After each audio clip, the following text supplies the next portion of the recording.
Orient bell tiles studio से आप देख रहे हैं एबीपी न्यूज। नमस्कार, एबीपी न्यूज पर हाजिर हूं मैं रुमाना इसार खान। आगे का एजेंडा देख रहे हैं आप। विस्तार से आगे खबरें आपका इंतजार कर रही हैं। शुरुआत करने जा रहे हैं हम खबरों के फटाफट अंदाज के साथ। आगे का एजेंडा में अब विस्तार से खबरों का रुख करेंगे। खबर इंदौर वाली, जहां शादी, हनीमून और उसके बाद मेघालय में जाकर मर्डर। ये जो पूरी वारदात है 48 घंटे के भीतर ही नए मोड़ पर आ गई। जिस सोनम पर अपने प्यार को पाने के लिए पति की हत्या कराने का आरोप है, अब वो अपने कथित प्रेमी राज कुशवाहा को ही गुनहगार बता रही है। जब मेघालय पुलिस ने सोनम से पूछताछ की तो उसने कहा वो पूरी तरह बेगुनाह है। राजा की हत्या की प्लानिंग राज कुशवाहा ने की थी। इस हत्याकांड का मास्टरमाइंड राज कुशवाहा को बता रही है सोनम। यानी अपने प्रेमी को पाने के लिए जिस पत्नी सोनम ने पति राजा रघुवंशी की हत्या करवाई, हत्या का प्लान बनाया, अब वो राज कुशवाहा भी उसे प्यारा नहीं है।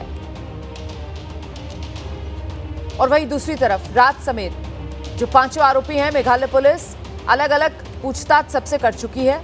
इस पूछताछ में सभी आरोपियों ने हत्या में शामिल होने की बात कबूल कर ली है, जिसमें खुद सोनम भी शामिल है। ये खबर अभी तक सामने आ रही है।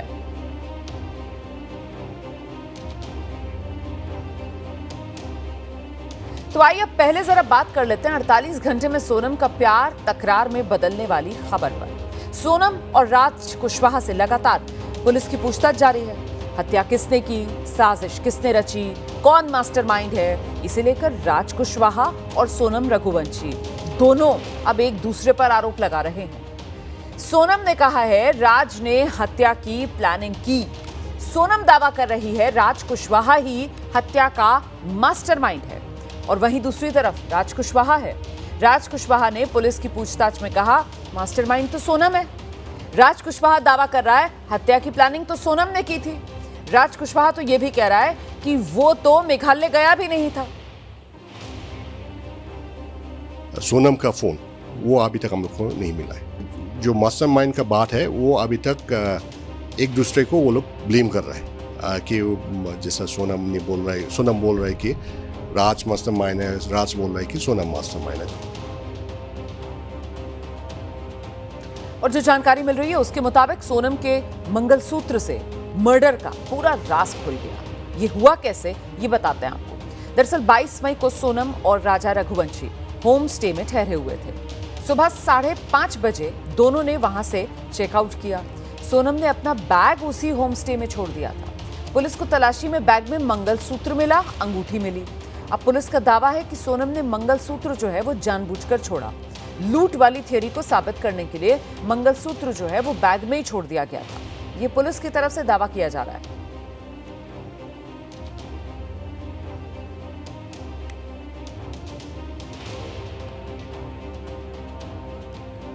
तो सोनम के मंगलसूत्र ने खोल दिया पूरा का पूरा मर्डर का राज। ये पुलिस की तरफ से बड़ा दावा किया जा रहा है कि 22 मई को सोनम और राजा होमस्टे में ठहरे थे और सुबह 5:30 बजे जब दोनों वहां से चेकआउट किया दोनों ने, तो सोनम ने वहां एक बैग छोड़ दिया था। उस बैग में सोनम ने अपना मंगलसूत्र और अंगूठी छोड़ दी थी। और इस बीच शिलोंग में मर्डर स्पॉट से हमारे साथ हमारे सहयोगी मनोज वर्मा मौजूद हैं।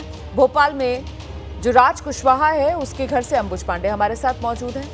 आपको सीधे पहले लेकर चलेंगे मनोज वर्मा के पास, क्योंकि मनोज उसी मर्डर स्पॉट पर मौजूद है। मनोज, मर्डर स्पॉट को लेकर भी बहुत कंफ्यूजन रहा, लेकिन आखिरकार वो सटीक जगह जहां पर राजा रघुवंशी की हत्या की गई, उस जगह की शिनाख्त हो पाई और वहीं पर आप मौजूद हैं। जरा तस्वीरें दिखा दीजिए।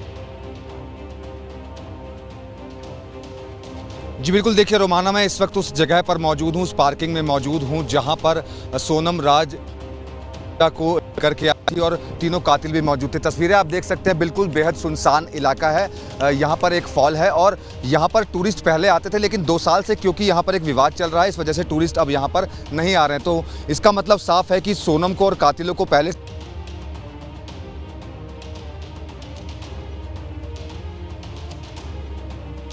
कुछ दिक्कत आ रही है कनेक्शन में। मैं मनोज आप मुझे सुन पा रहे हैं क्या? खाएंगे।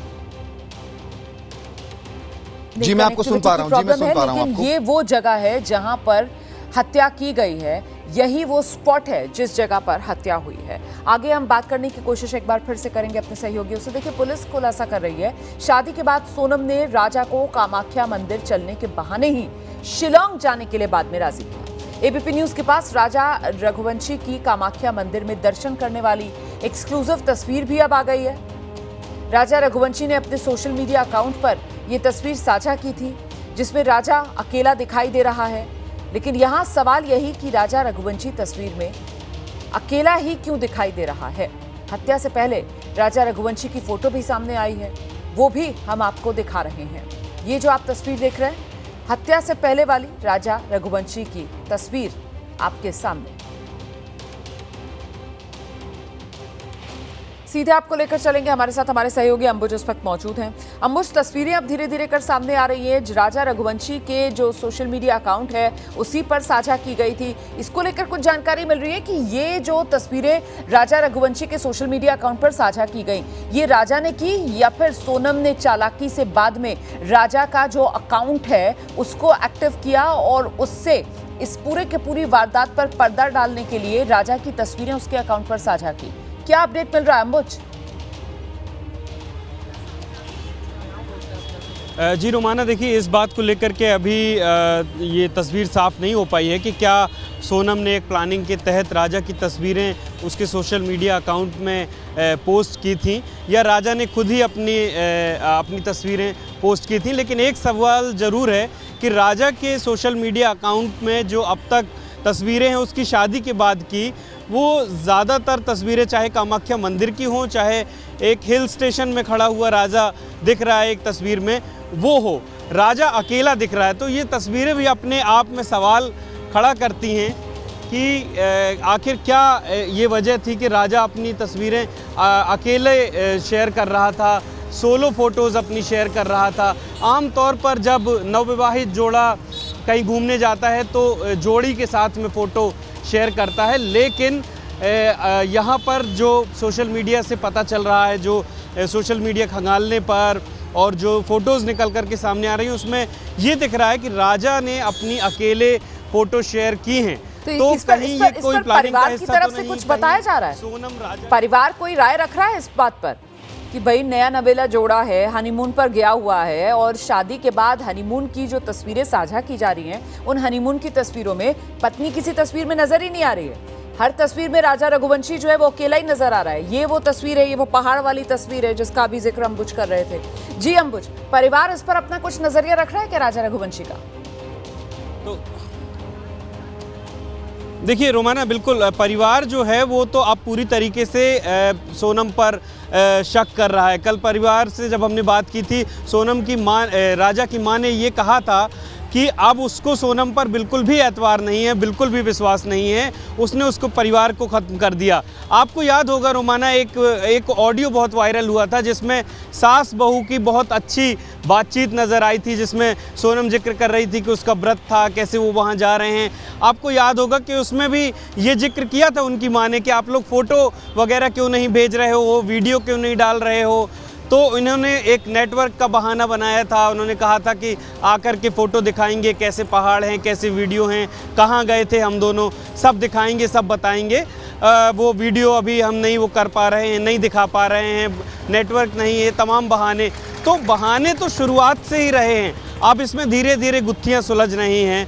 तो ये जो अब राजा का परिवार है उसको तो सोनम पर पूरी तरीके से डाउट है। और जिस तरीके से राजा की ये जो सोलो तस्वीरें हैं, अकेली तस्वीरें हैं उसके सोशल मीडिया पे, जबकि वो हनीमून पर गया था, पहली ट्रिप थी उसकी, तो सामान्य सी बात है कि इस बात पे शंका होना लाजमी है कि आखिर क्यों कोई व्यक्ति जिसकी अभी अभी शादी हुई है, पहली बार अपनी पत्नी के साथ घूमने गया है, अकेली तस्वीरें क्यों शेयर कर रहा है। कामाख्या मंदिर में भी उसने अकेली तस्वीर शेयर की, हिल स्टेशन में भी अकेली तस्वीर शेयर की। तो ये भी एक साजिश की तरफ इशारा जरूर कर रहा है। बिल्कुल साजिश की तरफ इशारा कर रहा है और ये दिखा रहा है किस तरीके से जो पत्नी है सोनम, वो बिल्कुल भी पति के साथ खुश नहीं थी। ये तस्वीर है, देखिए, ये कामाख्या मंदिर वाली तस्वीर है। ये जो नया नवेला जोड़ा था राजा रघुवंशी और सोनम रघुवंशी, दरअसल ये पहले कामाख्या मंदिर ही गए थे। घर वालों को तो यही बताया था कि कामाख्या मंदिर जा रहे हैं, दर्शन करने के लिए जा रहे हैं। वहां से तो अचानक शिलोंग जाने का प्लान बना। परिवार वालों को तो पता ही नहीं था कि ये शिलोंग भी जाएंगे। वो सारी टिकट जो है वो सोनम ने ही बुक कराई थी। तो ये कामाख्या मंदिर वाली तस्वीर अब आपके सामने है। यहाँ पर आप देख रहे हैं, इस तस्वीर में भी राजा जो है वो अकेला ही नजर आ रहा है। अब बताइए, पत्नी की मन्नत थी, यही तो कहकर लेकर गई थी सोनम रघुवंशी अपने पति को कि मैंने मन्नत मांग रखी है। पत्नी की मन्नत के लिए कामाख्या मंदिर राजा रघुवंशी गया और वहां पर भी मंदिर में भी जो पति पत्नी है दोनों की एक साथ कोई तस्वीर नहीं है। अकेले राजा की तस्वीर यहां पर भी आप देख रहे हैं कामाख्या मंदिर में। तो सोनम और राजा के मामले में कथावाचक धीरेन्द्र शास्त्री ने प्रतिक्रिया दी। उन्होंने एक कार्यक्रम के दौरान कहा, सोनम जैसे मामलों को देखकर उनके जैसे कुंवारे लड़कों को शादी से डर लगने लगा है। सुनिए। तो पत्नियों का बड़ा ट्रेंड चल रहा है, एक से एक खतरनाक नीले ड्रम वाली देवियां निकल रही हैं। तुमने सुना नहीं भारत की न्यूज़ों को? अभी कल नई खबर आई, सोनम देखो तो तुम कहानियां। हमारे जैसे अविवाहित पुरुष डरने लगे। पहले लगता था अरेंज मैरिज सही है, फिर लगता था लव मैरिज सही है, अब दोनों ही बेकार लग रहे हैं। जब से ये राजा वाला कांड सुना है, बड़ा बेकार है। हमने सुना है लुगाइयों के सामने बुद्धि और शक्ति दोनों नहीं चलती। बल्कि ये बात हमको सिडनी के ही विवाहित पुरुष ने बताई है। तो अपने ही अंदाज में बाबा धीरेन्द्र शास्त्री को आप सुन रहे थे। बागेश्वर धाम के बाबा हैं, किस तरीके से इस पूरे मामले पर प्रतिक्रिया देते हुए। मैं सीधे अब आपको एक बार फिर शिलोंग लेकर चलूंगी। निधि हमारी सहयोगी इस वक्त हमारे साथ मौजूद हैं शिलोंग से, और जरा निधि से जानते हैं। निधि, कल ही 8 दिन की पुलिस कस्टडी में इन सभी 5 आरोपियों को भेजा गया। अभी तक जो जानकारी मिल रही है कि जाहिर सी बात है महिला भी है, तो इस वजह से सोनम को अलग रखा गया है, और बाकी जो 4 आरोपी हैं उनकी एक तस्वीर भी हम दिखा रहे थे टेलीविजन स्क्रीन पर। तो पुलिस जो है अभी तक सबसे अलग अलग ही पूछताछ कर रही है। कुछ सूत्रों के हवाले से खबरें छनकर मिल रही हैं, क्या ये सभी आरोपी पुलिस की पूछताछ में सहयोग कर रहे हैं, या अभी भी सोनम जो पहले नजर आ रही थी कि मुंह नहीं खोल रही है, कुछ बोल नहीं रही है, अभी भी सहयोग नहीं कर रही है? क्या अपडेट है निधि? देखिए, आज से पूछताछ शुरू होगी और अब से कुछ देर बाद जब पुलिस के बड़े अधिकारी यहाँ शिलोंग सदर थाने पहुँचेंगे, उसके बाद पूछताछ शुरू की जाएगी। बीते दिन से आज सुबह तक सोनम और बाकी जो 4 आरोपी हैं वो नॉर्मल बिहेव करें, इसकी पुलिस कोशिश कर रही है। और यही वजह है कि सोनम और बाकी आरोपियों के खाने का, उनके रहन सहन का पुलिस ध्यान दे रही है, ताकि वो फ्रेश हो सके, वो एक कंफर्ट जोन में आ सके, ताकि पुलिस उनसे बातचीत बेहतर तरीके से शुरू कर सके। क्योंकि पुलिस का मकसद है कि जो भी सवालों की जो फहरिस्त है, सभी के जवाब सोनम और बाकी आरोपी दे सके। आज सुबह भी सोनम को जो खाना दिया गया है वो सोनम ने खाया और बाकी आरोपियों ने भी खाया है। एक और बात मैं जानकारी दे दूं, चूँकि ये कहा जा रहा था कि क्या मेस का खाना इनको मिलेगा, तो नहीं, बाहर से इनके लिए खाना मंगवाया गया है सुबह ब्रेकफास्ट, जो कि सोनम और बाकी 4 आरोपियों ने नॉर्मल तरीके से किया है। अब पुलिस की पूछताछ आज से शुरू होगी। हालांकि आज आरोपियों को लेकर पुलिस इस सदर थाने से निकलती है या नहीं, ये देखना होगा, क्योंकि बीते दिन ये कहा जा रहा था कि हमारे लिए पहली प्राथमिकता है कि हम उनको उनकी मानसिक स्थिति नॉर्मल रह सके, इसका हम ध्यान रखेंगे और उसके बाद हम आगे की कार्रवाई शुरू करेंगे, जिसके बाद रिक्रिएशन के लिए उन सभी जगहों पर पुलिस लेकर जाएगी। तो ऐसे में आज का दिन बेहद अहम है। आज पूछताछ शुरू होगी और अभी तक सोनम और बाकी जो 4 आरोपी हैं वो बिल्कुल सामान्य तौर पर बिहेव कर रहे हैं, और अब पुलिस की जो असली प्रक्रिया, जो कहते हैं कि कड़ी पूछताछ, वो शुरू होगी। रोमाना रहिए मेरे साथ, मैं लौटूंगी आपके पास निधि। देखिए, राजा हत्याकांड में सोनम समेत सभी आरोपियों से शिलोंग पुलिस अब पूछताछ आज कस्टडी में कल लेने के बाद शुरू करेगी, औपचारिक तौर पर, जिसका अभी जिक्र निधि कर रही थी। पुलिस दावा कर रही है कि अभी तक सोनम जो है वो अपना गुनाह कबूल कर रही है बातचीत में, और शिलोंग में जिस जगह पूरी प्लानिंग के साथ राजा रघुवंशी की हत्या की गई, उसके शव को जहां गहरी खाई में फेंका गया था, उसी जगह पर एबीपी न्यूज की टीम पहुंची है हमारे सहयोगी मनोज वर्मा की मर्डर स्पॉट से। अब मैं आपको एक्सक्लूसिव रिपोर्ट दिखाने वाली हूं। इस खाई के अंदर राजा रघुवंशी को सोनम ने कातिलों के साथ मिलकर के कत्ल करने के बाद डाल दिया था। जो सभी आरोपी हैं वो स्कूटी से यहाँ पर पहुँचे थे। यहाँ पर पहुँचने की जो दूरी है वो 8 किलोमीटर है, क्योंकि रास्ते में ही सबकी दोस्ती हो गई थी। जो राजा रघुवंशी है वो पहले से कातिलों को नहीं जानते थे, क्योंकि जो कातिल थे वो सभी के सभी एक साथ घूम रहे थे, उसी ट्रैक पर थे। डबल डेकर ब्रिज पर पहले नीचे गए, उसके बाद 22 तारीख को एक दिन स्टे किया, 22 मई को। उसके बाद 23 मई को जब वापस आए हैं यहाँ पर, जो पुलिस हमें बता रही है करीब 2 से 3 बजे का समय रहा होगा जब वो यहाँ इस सुनसान इलाके में पहुंचे हैं। तस्वीरें मेरे कैमरामैन रविश पांडे आपको दिखाएंगे। इस पार्किंग को आप देख सकते हैं, ये बिल्कुल सुनसान इलाका है। यहाँ पर कोई भी टूरिस्ट नहीं आता है, क्योंकि 2 साल से यहाँ पर कोई विवाद चल रहा है। ये पार्किंग बंद है, कोई टूरिस्ट अभी यहाँ नहीं पहुँच रहा है। इसका मतलब ये साफ है कि सोनम को और राज को इस लोकेशन की पूरी जानकारी थी कि यहाँ पर कोई टूरिस्ट नहीं आता है, यहाँ पर कोई भी नहीं होगा। ये देखिए बिल्कुल सुनसान इलाका है, चारों तरफ आपको सिर्फ पहाड़ नजर आएंगे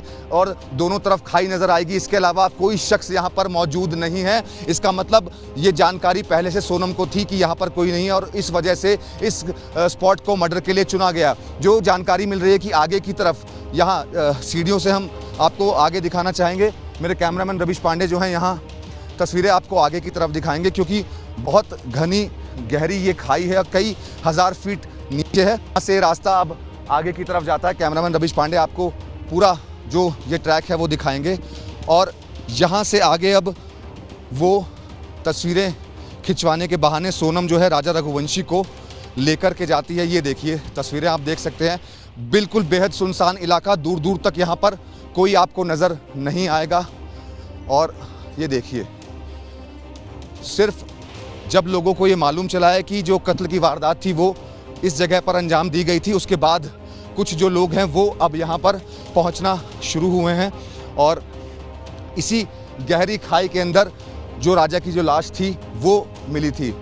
तस्वीरें मेरे कैमरामैन लगातार आपको दिखा रहे हैं। रविश पांडे खाई दिखाइए। ये देखिए, ये जो आप पूरी खाई देख रहे हैं, कई हज़ार फीट ये गहरी खाई है। ये एक वाटरफॉल है, वाईसांगडोंग फॉल इसे कहा जाता है। ये 2 साल से बंद पड़ा हुआ। ये देखिए कितनी घनी और गहरी खाई है।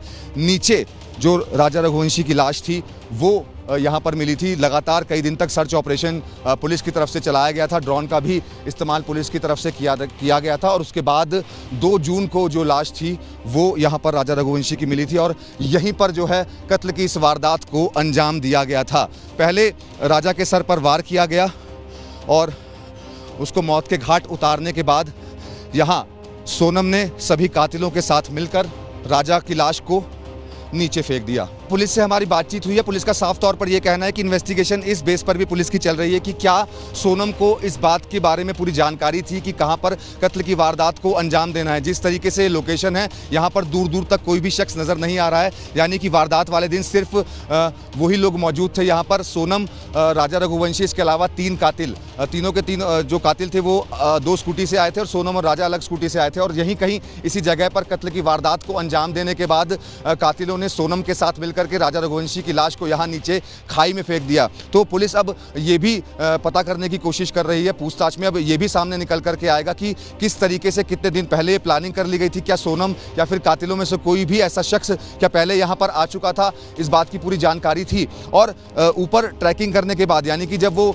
नीचे ब्रिज से ऊपर आए तो राजा रघुवंशी पूरा थक चुका था। ऊपर मैंने भी वो सफ़र किया था, करीब 4000 सीढ़ियाँ उतर करके मैं नीचे गया था। उसके बाद मुझे करीब 5 घंटे ऊपर आने में लगे थे। जो हमें जानकारी है, जो हमें जो गेस्ट हाउस का ऑनर है उसने हमें बताया था, जो होम स्टे का जो मालिक है उसने बताया था कि करीब 5:30 बजे सोनम रघुवंशी और राजा रघुवंशी ने वहाँ से चेकआउट कर दिया था और उसके बाद वो आगे मर्डर को अंजाम देने के लिए निकल पड़े थे। तो करीब उनको भी इतना ही समय लगा होगा। और पुलिस के मुताबिक जो हत्या का वक्त है वो 2 से 3 बजे के करीब का है। तो सुबह 5:30 बजे निकले हैं और उसके बाद धीरे धीरे होते हुए ऊपर पहुँचे। देखिए, राजा रघुवंशी की कामाख्या देवी दर्शन की तस्वीर सामने आ गई है, लेकिन गौर करने वाली बात यह है कि इस तस्वीर में भी सोनम कहीं नजर नहीं आ रही, अकेला राजा नजर आ रहा है। इसीलिए ये गुत्थी अभी भी उलझी हुई है कि आखिर जब सोनम खुद राजा को कामाख्या मंदिर लेकर गई थी और वो किसी भी तस्वीर में अपने पति के साथ नजर नहीं आ रही, इसका मतलब कामाख्या, कुंडली और कत्ल की कहानी में अभी भी कई पन्ने ऐसे हैं जो पढ़े जाने बाकी हैं।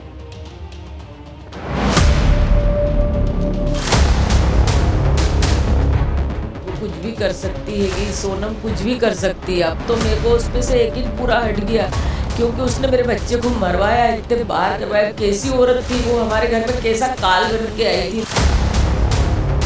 7 परिवार बर्बाद होगा सर। अच्छा नाम रखा मैंने तो पिशाचनी, क्योंकि सबको खा गई है।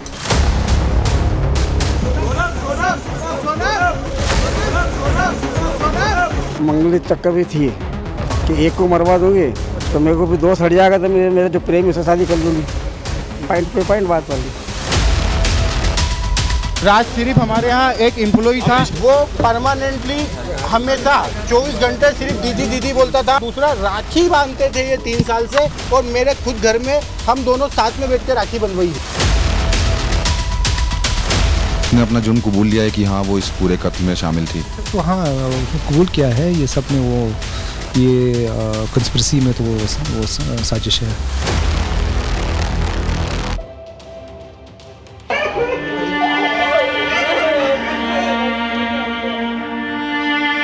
एक तरफ वो माँ है जिसने अपने कलेजे के टुकड़े को खो दिया,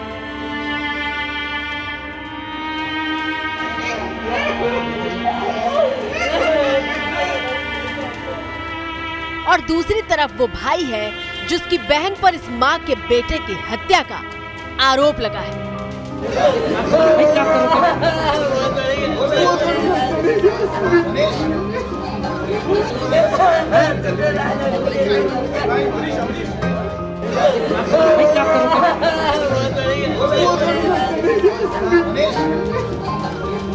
दोनों एक दूसरे से लिपटकर रो रहे हैं। माँ कह रही है कि बेटे की शादी करके गलती कर दी, और भाई हाथ जोड़े माँ से माफी मांग रहा है। मैं कोई होता नहीं हूँ परिवार से माफी मांगने वाला, तो मैंने माफी तो मांग ली है, मगर इस परिवार ने एक बेटा खोया है, और जो मैंने लड़की दी थी उस लड़की की जगह पे मैं इस परिवार का हिस्सा हूँ, उससे रिश्ता हमने तोड़ दिया है, और इस परिवार का हिस्सा मैं हूँ, और आज से सभी चीज़ें मैं करूँगा उसके खिलाफ, क्योंकि राजा मेरा बहुत प्रिय था।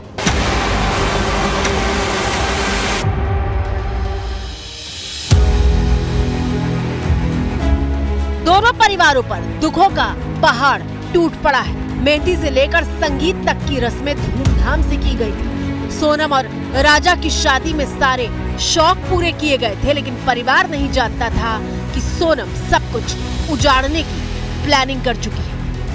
सगाई के बाद वो खुश थी, और 2 महीने तक हमारे यहाँ शादी की शॉपिंग चली है। सोनम दोषी है तो उसको है ना डायरेक्टली फांसी पे चला दिया जाए।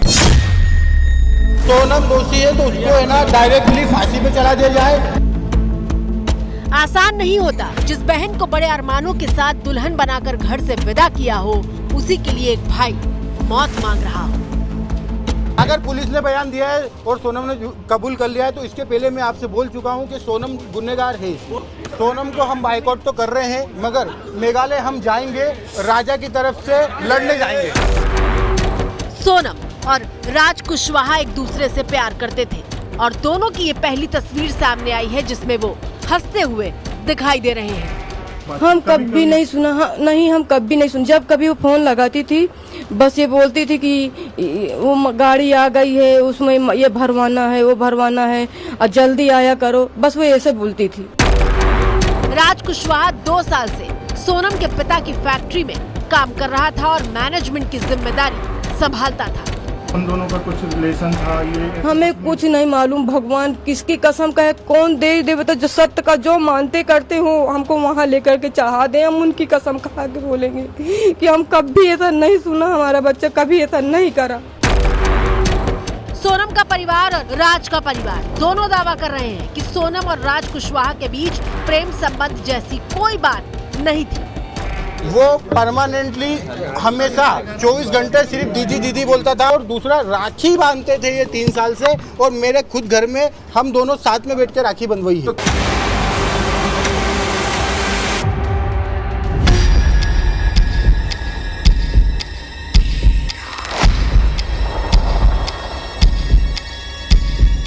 सवाल ये है कि सोनम को अगर राज से ही प्यार था तो उसने राजा से शादी क्यों की, और फिर उसका कत्ल क्यों किया। वो कुछ भी कर सकती है कि सोनम कुछ भी कर सकती है। अब तो मेरे को उस पे से यकीन पूरा हट गया, क्योंकि उसने मेरे बच्चे को मरवाया, इतने बार करवाया। कैसी औरत थी वो, हमारे घर में कैसा काल बन के आई थी। मतलब सोनम मांगलिक थी, यानी उसकी कुंडली में मंगल दोष था। राजा भी मांगलिक था। हिंदू धर्म में लड़का या लड़की अगर मांगलिक हो तो शादी भी मांगलिक से कराई जाती है। राजा के माता पिता के मुताबिक सोनम ने अपनी कुंडली का मंगल दोष मिटाने के लिए पहले शादी की और फिर हत्या। मंगलिक चक्कर भी थी कि एक को मरवा दूंगी तो मेरे को भी दोस्त हट जाएगा, तो मेरे जो प्रेमी से शादी कर लूंगी। पॉइंट पे पॉइंट बात वाली, अंदर आदमी से देखता ना ये तो। मंगल की वजह से ही उसने, सोनम ने राजा की हत्या की। वो सारी गलती तो उनके घर वाले की है, क्योंकि जब उनको मालूम था राज के बारे में तो उनने किसी के लड़के को क्यों फंसाया। मतलब उनको उससे शादी करवा देना था ना उनकी लड़की की, या तो बोलते थे तुम मर जा, भाग जा, मगर हमारे मुंह पे ऐसा कालंग मत पूछना। देखिए, सोनम के सरेंडर के बाद से ये जो पूरा हत्याकांड का मामला है, इसमें कई चौंकाने वाले खुलासे हो चुके हैं और नया खुलासा राजा रघुवंशी की हत्या वाले स्पॉट को लेकर अब हो रहा है।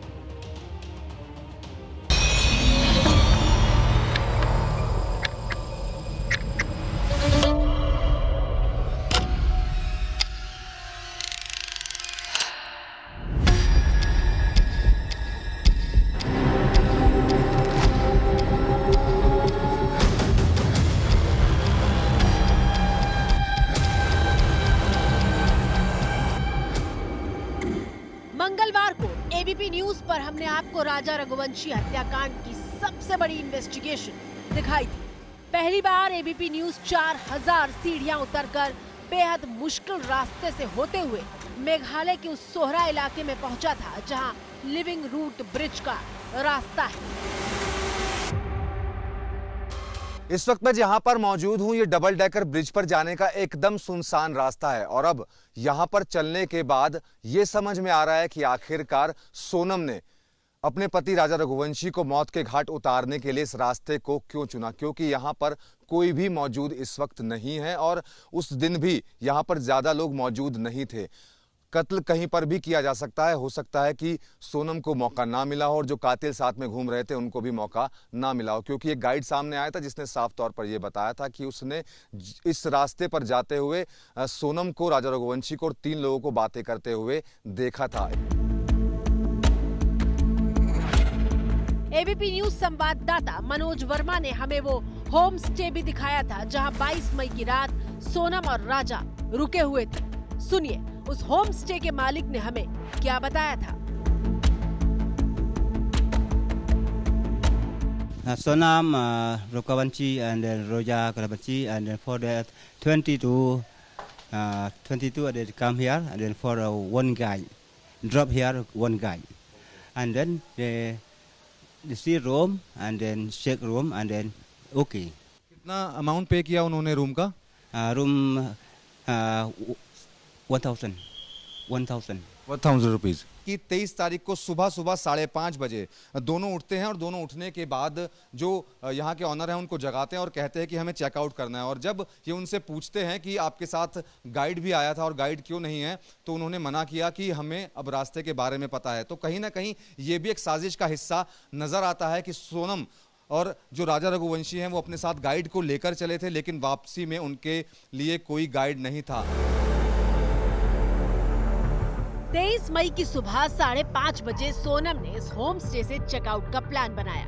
पहले लिविंग रूट पहुंचकर दोनों ने तस्वीरें खींची और फिर ये वापस ऊपर की तरफ आने लगे। डबल डेकर ब्रिज जाने के रास्ते में एक चाय की दुकान है। सोनम और राजा रघुवंशी जब 23 तारीख को वापस लौट रहे थे तब वो यहाँ पर रुके थे और उन्होंने यहाँ पर चाय भी पी थी। इनकी माने तो यहाँ पर और भी टूरिस्ट मौजूद थे। हो सकता है कि उन टूरिस्टों में वो कातिल भी साथ में ही चल रहे हों। बिल्कुल ठीक सुना आपने। 23 मई को सोनम, राजा और हत्या के तीनों आरोपियों के साथ डबल डेकर ब्रिज से ऊपर आ चुकी थी और अब ये तीनों स्कूटी पर सवार होकर वेई सोडोंग फॉल की तरफ रवाना हो गए थे।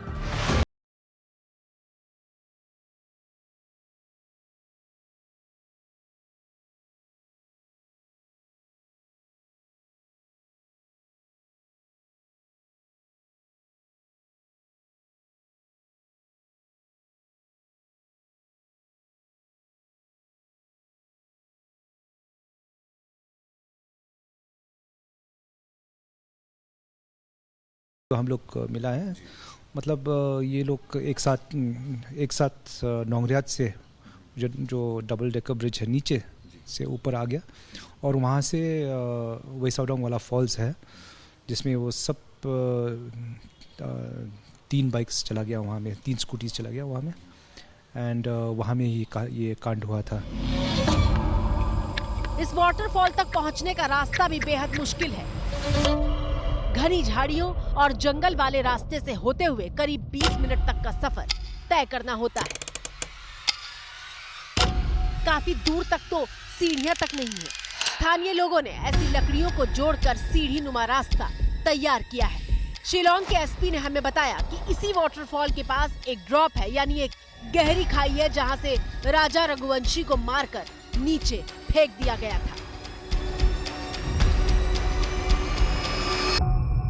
2 आदमी ने दाव लेके मार दिया एंड उसको वहाँ में फॉल्स का वहाँ में वो एक परपेंडिकुलर ड्रॉप है, सो वो लोग बॉडी को वहाँ से फेंक दिया and then that's how the murder took place and from there वहाँ से लोग चला गया। राजा रघुवंशी के बड़े भाई सचिन ने कहा कि सोनम ने कई हजार फीट गहरी खाई में राजा को फेंका था, लेकिन उसका शव 200 फीट पर ही अटक गया और इसीलिए मिल गया।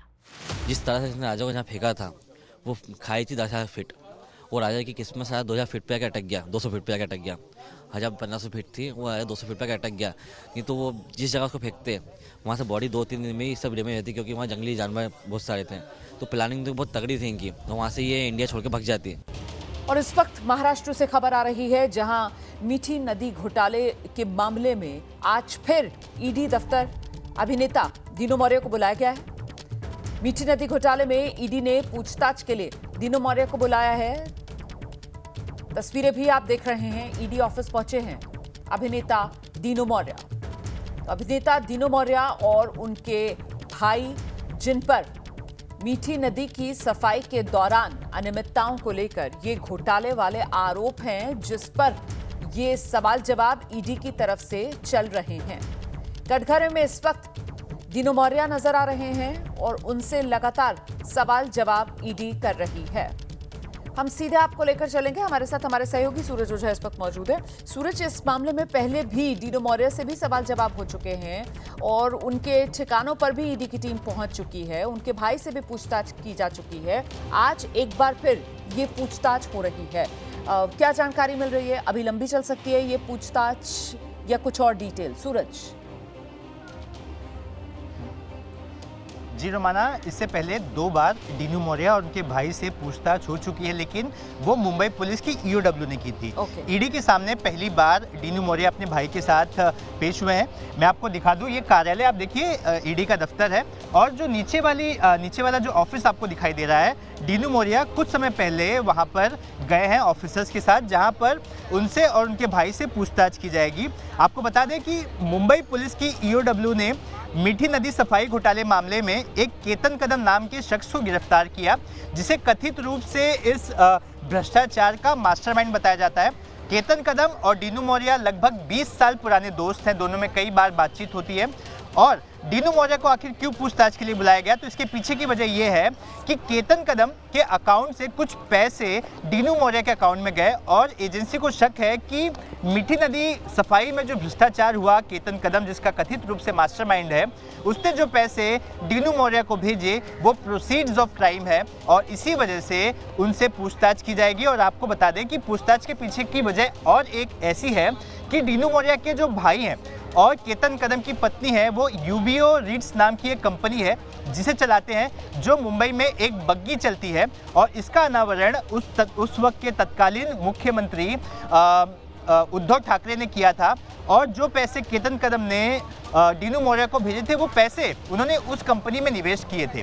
तो कहीं ना कहीं ये क्या प्रोसीड्स ऑफ क्राइम है जो इस पैसे को यहाँ से वहाँ ट्रांसफ़र किए गए हैं? तो इन तमाम सवालों के जवाब ईडी चाहती है। ईडी इस पूरे मामले में मनी लॉन्ड्रिंग एंगल की जांच कर रही है और इसी के चलते 18 जगह पे छापेमारी की गई थी, जिसमें से एक जो ठिकाना था वो दीनू मौर्य का घर था। घर पर भी करीब 8 से 10 घंटे तक ईडी के अधिकारी मौजूद थे। आपको बता दें कि ईओडब्ल्यू ने भी 6 से 8 घंटे लगातार 2 दिन डीनू मौर्य से पूछताछ की है और अभी कुछ समय पहले ही डीनू मौर्य यहाँ पहुंचे हैं।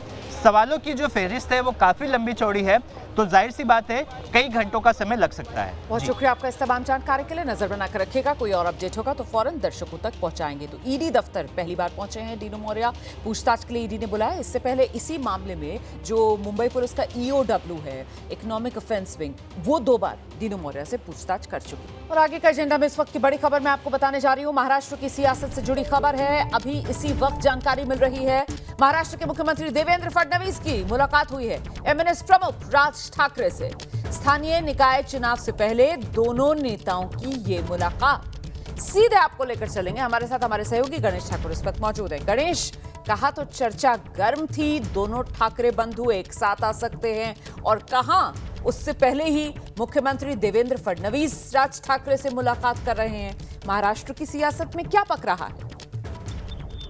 महाराष्ट्र की सियासत में फिलहाल राज ठाकरे हॉट बार्गेन के इसमें दिख रहे हैं और राज ठाकरे के पीछे ही अब तमाम लोग दिख रहे हैं, क्योंकि जिस तरह आगामी नगरपालिका चुनाव होने वाले हैं उसमें उद्धव ठाकरे और राज ठाकरे की बढ़ती नजदीकियां को देखते हुए पहले एकनाथ शिंदे उनके पास गए, क्योंकि एकनाथ शिंदे ने भी उन्हें ऑफर की थी कि हम मिलकर चुनाव लड़ेंगे। अब उसके बाद राज ठाकरे उद्धव ठाकरे के नेताओं के बीच हो रही चर्चा, राज ठाकरे के बेटे अमित ठाकरे, उद्धव ठाकरे के बेटे आदित्य ठाकरे के बीच उन्होंने दिए बयान, उद्धव ठाकरे का बयान देखते हुए अब भाजपा जो लोकसभा चुनाव से ही राज ठाकरे की नजदीक दिख रही थी, लेकिन कई कुछ कारणोंवश खासतौर पर एकनाथ शिंदे के साथ हुए गठबंधन के बाद राज ठाकरे को महायुति में शामिल नहीं कर पाई। लेकिन लगातार इससे पहले भी भाजपा के नेता आते रहे और ये मुख्यमंत्री बनने के बाद देवेंद्र फडणवीस इनकी तीसरी भेंट है। पहले औपचारिक भेंट हुई थी, उसके बाद दोनों अचानक उनके घर पर मिले, खाने के लिए वो वहाँ पहुंचे थे, डिनर के लिए डिनर डिप्लोमेसी राज और देवेंद्र फडणवीस के बीच में देखने मिली। लेकिन आज की ये बैठक गुप्त रखी गई थी, लेकिन इसकी जानकारी सामने आई है ताज लैंड्स एंड में दोनों ये मुलाकात कर रहे हैं। तो भाजपा कहीं ना कहीं राज ठाकरे को अपने पास लेके आने की कोशिश कर रही है। अच्छा, ये मतलब मुलाकात जो है गणेश, ये अभी चल रही है मुलाकात? जी बिल्कुल, पिछले आधे घंटे से ये मुलाकात चल रही है ताज लैंड एंड में, दोनों नेता वहां पर पहुंचे। इससे पहले भी मुझे आपको बता दूं कि लोकसभा चुनाव के बाद जब अमित शाह से राज ठाकरे मिलने दिल्ली आए थे, उससे पहले भी एकनाथ शिंदे, देवेंद्र फडणवीस और राज ठाकरे के बीच एक बैठक इसी होटल में हुई थी, जिसके बाद अमित शाह से मुलाकात हुई और बिनशर्त समर्थन राज ठाकरे ने नरेंद्र मोदी को 2024 के चुनावों में दिया। अब बात यह है कि अब भी कुछ ही महीनों में सुप्रीम कोर्ट के आदेश के बाद नगर निगम के चुनाव होने जा रहे हैं, तो राज ठाकरे की पार्टी की ताकत जैसे 2009 में थी वो आज नहीं है, लेकिन न्यूसेंस वैल्यू है। वोट काटने के लिए जाने जाते हैं, उनके अगर कैंडिडेट खड़े हुए तो या वो किसी को जिता सकते हैं या किसी को गिरा सकते हैं, खुद नहीं जीत सकते। तो ऐसी स्थिति में राज ठाकरे साथ होंगे तो मराठी वोट का डिवीजन होगा, ये बात सबको पता है। और राज ठाकरे उद्धव ठाकरे अगर एक साथ आए तो ये मराठी व्यक्ति की ये जन भावना है कि बाला साहब ठाकरे ने जिस शिवसेना को खड़ा किया था, जो आज एकनाथ शिंदे के पास गई है, तो ठाकरे ये ब्रांड अगर एक साथ आ गया तो बाला साहब ठाकरे, मराठी अस्मिता, मराठी मानुस, ये दोनों भाइयों के बीच या पीछे खड़ा होता हुआ नजर आएगा। ऐसी स्थिति में सबसे ज्यादा नुकसान भाजपा को हो सकता है और एकनाथ शिंदे को हो सकता है। इसी वजह से एकनाथ शिंदे भी मुलाकात राज ठाकरे से कर रहे हैं, अब देवेंद्र फडणवीस भी मुलाकात कर रहे हैं। तो जाहिर बात है भाजपा ये नहीं चाहती है कि ठाकरे बंधु एक साथ आए। ऐसी स्थिति में राज ठाकरे, जिनके साथ भाजपा के और खास तौर पर देवेंद्र फडणवीस की काफी नजदीकियां है, दोस्ती है, तो फडणवीस ये कहीं ना कहीं इसमें राज ठाकरे को उद्धव ठाकरे के पास जाने से रोक सकते हैं। तो अगर ऐसा करना होगा तो राज ठाकरे को कुछ देना होगा, तो वो उसी के लिए आज शायद मुलाकातों का सिलसिला इसके बाद भी जारी रहेगा। इसकी आज शुरुआत हो रही है, क्योंकि अगले कुछ दिनों में, खास तौर पे 1 महीनों के अंदर ही राज ठाकरे किसके साथ होंगे, क्या बातें होंगी, भाजपा क्या राज ठाकरे को देखती है, उद्धव ठाकरे और राज ठाकरे के बीच क्या बातें हो रही हैं, तो ये तमाम अटकलें जो लगाई जा रही हैं उसको देखते हुए राज ठाकरे आज विन विन सिचुएशन में दिखाई दे रहे हैं। भले ही उनके कैंडिडेट जीत के ना आते हो, लेकिन आज वो सबको चाहिए और इसी वजह से राज ठाकरे उद्धव ठाकरे से बात कर रहे हैं और यहाँ पर देवेंद्र फडणवीस से भी मुलाकात कर रहे हैं। बिल्कुल, देखिए बहुत महत्वपूर्ण ये बात है, इसको समझना होगा कि दरअसल महाराष्ट्र की सियासत में और बीजेपी इस बात को अच्छे से समझती है कि अगर ये ठाकरे बंधु एक साथ आ जाते हैं, राज ठाकरे और उद्धव ठाकरे, तो फिर ये मामला राजनीति में 1+1=2 का नहीं होगा, बल्कि 1 और 1 11 को हो सकता है। और आने वाले समय में जो निकाय चुनाव होने हैं उसमें ये एनडीए को बहुत भारी पड़ सकता है। इसीलिए यहाँ पर अब बीजेपी फ्रंट फुट पर आई है और राज ठाकरे को अपने पाले में लाने की ये कवायद जो देवेंद्र फडणवीस की तरफ से इस मुलाकात के जरिए की जा रही है।